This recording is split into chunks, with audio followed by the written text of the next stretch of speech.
I can't stop buying this mold. I have picked up probably 7 of these, I think, but I've gotten most of them. This is the selection I have that is currently in my collection, aside from Cliff Jumper.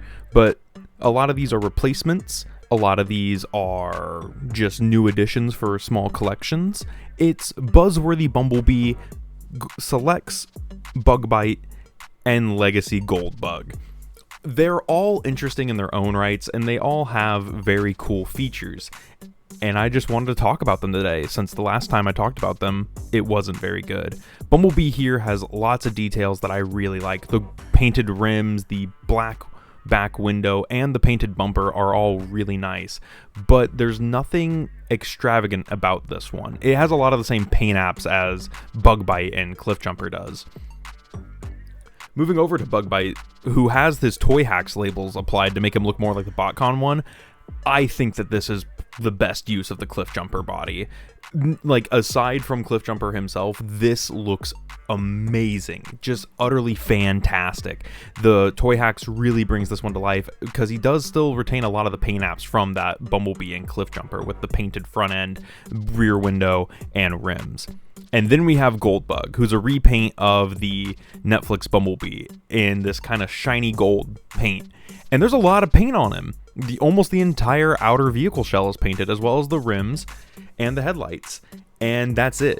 He unfortunately has a clear plastic backpack, unlike the Cliff Jumper mold, which has a solid plastic one, and I think that kind of takes away from him a little bit. The tolerances on this mold also aren't as good, with the shoulder connection specifically being kind of worse. But I think it's a good use of the mold overall, and I'm glad to have it.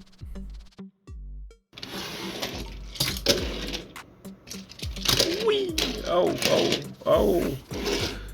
These guys are cool. I actually really like the Earthrise Cliff Jumper mold. I have a lot of them, as you can tell. I also reviewed Netflix Bumblebee and Cliff Jumper at one point. I no longer have Netflix Bumblebee, hence the reason I have both of these. But yeah, these are really cool. They all do come with their Cliff Jumper cannons. Goldbug has a blue and yellow cap with some blue struts and then black cannons. Bug Bite probably has the coolest one, being this metallic purple blue one with a stripe on the back. This one looks really, really cool. And then Bumblebee from the War for Cybertron pack has a brown one, which I think is supposed to go to Ironhide, is what people were saying, that this is supposed to be like a reference to an Ironhide weapon that he uses at some point. I don't have the struts for that one. I gave it to Cliff Jumper because I lost Cliff Jumpers. Let's get these guys transformed. We're going to transform only one of them because they all transform the same, and we're going to transform Bug Bite because he's my favorite.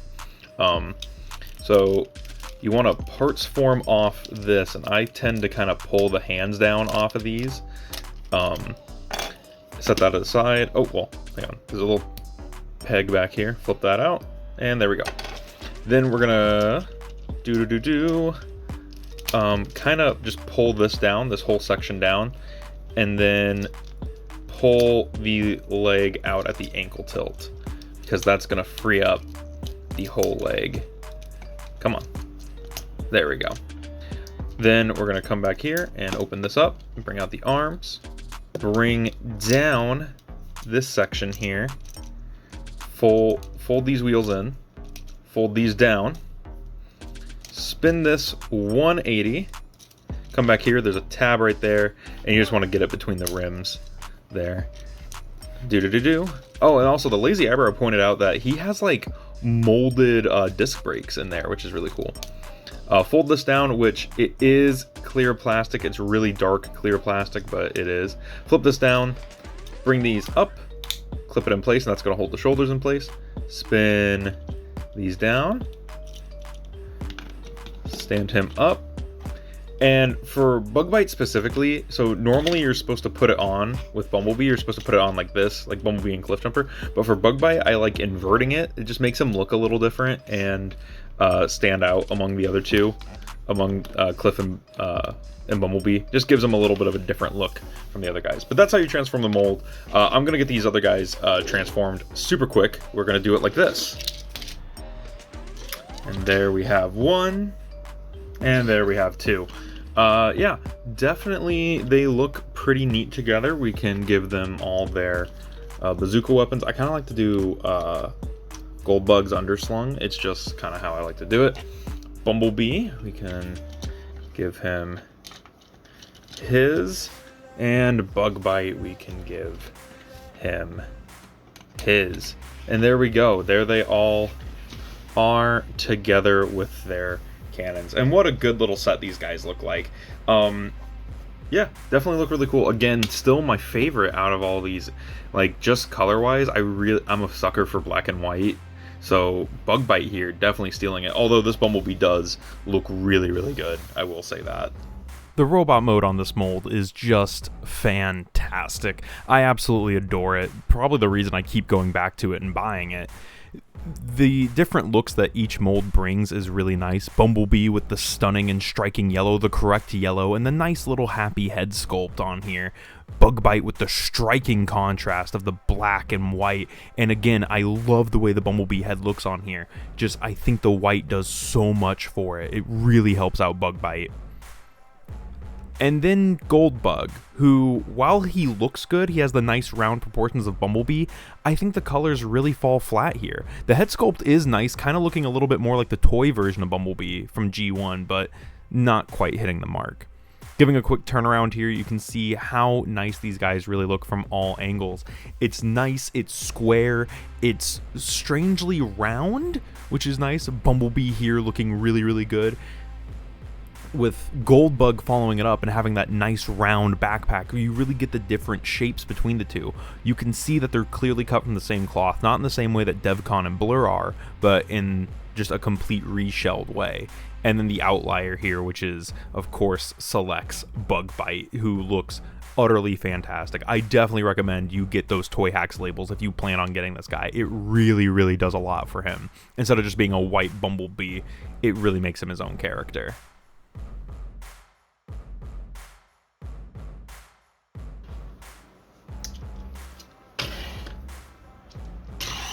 Wow. Yeah, so I realized I'm not really doing comparisons for these guys. I figure everyone has a version of this mold at this point, considering that it's been so oversaturated. There's like 8 of these ones, I think, because there's Cliff again, Bumblebee again, Goldbug, Bug Bite, Hubcap, and Shattered Glass Bug Bite, or Goldbug. So, yeah, 8. And there might be one I'm forgetting as well. But these guys are really cool. Just for like general size comparison, here's a Dotson. There you go. If you were wondering, that should hopefully give you enough. Anyways, let's get into articulation on these guys. These guys are really, really poseable. We're gonna go with Bumblebee just because I feel he has the most like rounded out joints of the 3, as Goldbug kind of, his tolerances kind of suck, and Bug Bite, he's a little tight in spots. So we're gonna go with Bumblebee. Ball jointed head on all 3, and there's a nice amount of waggle on the head. It's really, really nice. Full 360 on the shoulders. They go up way past 90. They can rotate. My Bumblebee has a notch on the elbow, and I've noticed it. I think it's on Bug Bite too. Sorry, I bumped the camera. Is it on? No, it's not on Bug Bite. Is it on Goldbug then? Okay, no, it's just on Bumblebee. There's a notch in it, like, see, you can kind of see how it pulls. Anyway, he has 90-degree elbows. They also go back 90 degrees. Full wrist swivels. He has a full 360 at the waist, which you saw earlier. Legs come up about 90. Go away. Legs come up about 90. Bend about 90. They go out that far. Have a thigh swivel. And then he has a incredible ankle tilt, just going absolutely insane on the ankle tilt. So, really, for the size, really good articulation on the mold. It's quite stunning how much they were able to pack into the little guy. But I mean, it kind of helps when he's like, he parts forms off the backpack and most of his vehicle mode is right there. There's like, he transforms really well. There's not a lot of unused vehicle mode either, which to get him into a fairly accurate Bumblebee look, which I like. I do appreciate how fairly accurate he looks, and that makes me really happy. Rounding this all off, this is a great mold. It's just a wonderful little thing that came out of Earthrise. If you can get past the parts forming, or you don't mind it at all, and one of these Bumblebees or Bumblebee-alike characters stands out to you, I definitely recommend them. I easily recommend Bugbite and the Buzzworthy Bumblebee 4-pack version. He's really, really cool. But Goldbug, I have to say, is definitely the weakest use of this mold in my opinion. He doesn't look great, his tolerances aren't the best, and there's no other Throttlebots to pair him with. Whereas Bugbite can easily fit in with like Scourge and the other black repaint guys, and Bumblebee easily fits in on a G1 shelf. Anyway, that's been my thoughts on this mold. Let me know what you guys thought about it in the comments below, and I'll see you next time. This has been Bots Obsession.